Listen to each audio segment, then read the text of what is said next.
menonton Oysterkah. So baru-baru ni kecoh kejap pasal cerita seorang pelakon drama yang agak popular kahwin senyap-senyap.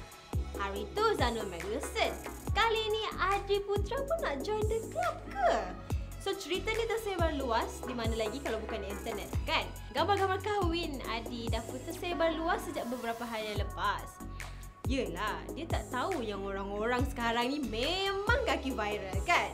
Memang kejap je lah gambar dia tersebar. Dihimpit dengan pelbagai persoalan, isteri Adi Putra iaitu Aida Yusof enggan memberi komen lanjut mengenai isu ni. So menerusi luahan bekas suami kepada isteri kedua Adi tu, dia cakap bekas isterinya tu telah nekat meninggalkan beliau dan anak-anak untuk bersama dengan Adi Putra yang dipercayai kononnya Adi ni dapat membimbing beliau ke jalan yang lebih baik.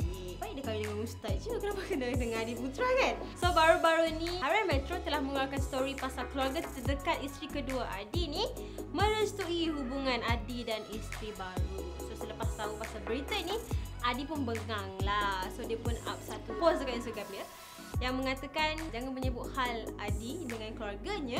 Kiranya berita ni kena keluar sendiri daripada mulut Adi. So Adi juga telah memberi warning kepada pihak-pihak. Dia cakap jangan lagi menjaja atau mengeluarkan cerita-cerita yang tak betul tentang perkahwinan Adi yang dengan isteri baru dia ni.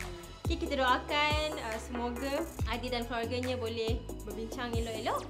Kepada anda, terima kasih kerana menonton Oysterkah pada kali ini. Macam biasa, jangan lupa subscribe YouTube kita orang, follow Facebook, Instagram dan Twitter, dan jangan lupa dapatkan aplikasi Oi Jom di Google Play sekarang. So kepada O2H Clothing, terima kasih kerana menanja lagi baju saya untuk episod kali ini.